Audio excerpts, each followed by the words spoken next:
কাঠের চেয়ারে বসে থাকতে থাকতে মানুষও একদিন কাঠ হয়ে যায়। তার পায়ের আঙুলগুলো শিকড় হয়ে চারিয়ে যায় মেঝের ভেতর। তার কোমর থেকে সর্দি, গড়ান, গদের আটা ঝরতে ঝরতে একদিন তাকে পুরোপুরি এঁটে ধরে তক্তার সঙ্গে। কুরকুর কুরকুর ঘুন পোকা ঘুরতে থাকে আশির নখর। কাঠের চেয়ারে বসে থাকতে থাকতে একদিন পুরোপুরি কাঠ হয়ে যায় সে। তখন তখন কেউ তাকে চড় মেরে চলে যায়, সে রাগে না। সমর্পণ নিয়ে নারী এসে কাছে দাঁড়ায়, সে কেঁপে ওঠে না। টালমাটাল পায়ে শিশু ছুটে আসে, সে দুহাত বাড়িয়ে দেয় না।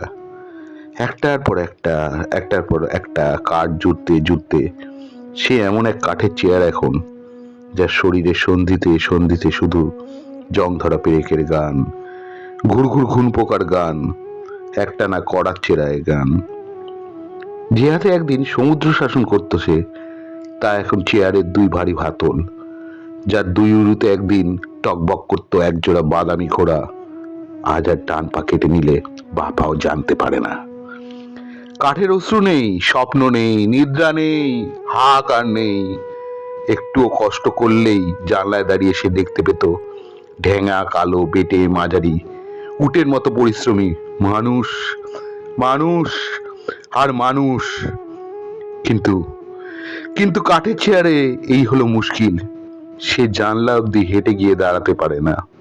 শুধু শুধু কাঠের ভেতর লোহার পেরে কাটা, তার দুটো চোখ।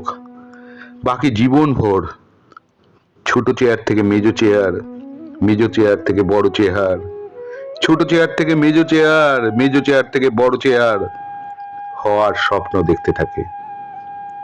পাঠ করলাম কাঠের চেয়ার, অমিতাভ দাশগুপ্তের কবিতা।